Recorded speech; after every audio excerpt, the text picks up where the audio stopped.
Hi everyone, welcome back to our YouTube channel Joram lifestyles. ఈరోజు నేను చేయబోయే recipe పోపు రొట్టె అండి. దానికోసం ఇడ్లీ పిండి తీసుకోవాలి. పోపు కోసం ఆవాలండి, ఎండుమిరపకాయలు, కరివేపాకు, ఒక 2 టమాటాలు చిన్న చిన్న ముక్కలుగా కట్ చేసి పెట్టుకున్నానండి.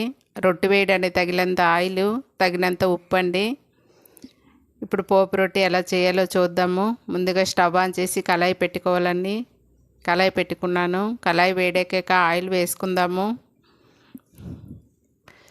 ఒక 2 స్పూన్స్ ఆయిల్ వేసుకున్నానండి. ఆయిల్ వేడెక్కింది. ఇప్పుడు ఆవాలు ఒక 2 స్పూన్లు వేసుకున్నాను. ఆవాలు కొంచెం ఎక్కువ వేసుకుంటే బాగుంటుందండి. ఆవాలు వేగాక ఎండుమిరపకాయలు, కరివేపాకు వేద్దాము. ఈ పోపులో ఎండుమిరపకాయలు ఎక్కువ కావాలనుకున్న వాళ్ళు ఎక్కువ వేసుకోవచ్చండి. ఎక్కువ వేసుకుంటే ఇంకా టేస్ట్ బాగుంటుంది. మా ఇంట్లో అంత కారం ఎవరూ తినరండి. ఎండుమిరపకాయలు, ఆవాలు, పోపు బాగా వేగుతుందండి. కరివేపాకు. ఈలోగా ఇడ్లీ పిండిలో ఉప్పు వేసుకుందామండి. ఉప్పు, టమాటా ముక్కలు, తగినంత ఉప్పు వేసుకుంటున్నాను. ఉప్పు, టమాటా ముక్కలు వేసుకొని బాగా కలుపుకుందామండి ఇడ్లీ పిండిని. ఈలోగా పోపు వేగుతుంది. పోపు వేగిందండి. ఇప్పుడు పోపుని ఇడ్లీ పిండిలో కలుపుకుందాము. ఇడ్లీ పిండిలో బాగా కలుపుకున్నాక పోపు రొట్టె వేసుకుందామండి. మొత్తం పోపు అంతా వేసి బాగా కలుపుకోవాలండి. మొత్తం పోపు మొత్తం వేసేసాను, బాగా కలుపుకుంటున్నాను. ఇప్పుడు రొట్టె వేసుకుందాము. మళ్ళీ కళాయి పెట్టుకున్నాను. ఒక 2 స్పూన్లు ఆయిల్ వేద్దామండి.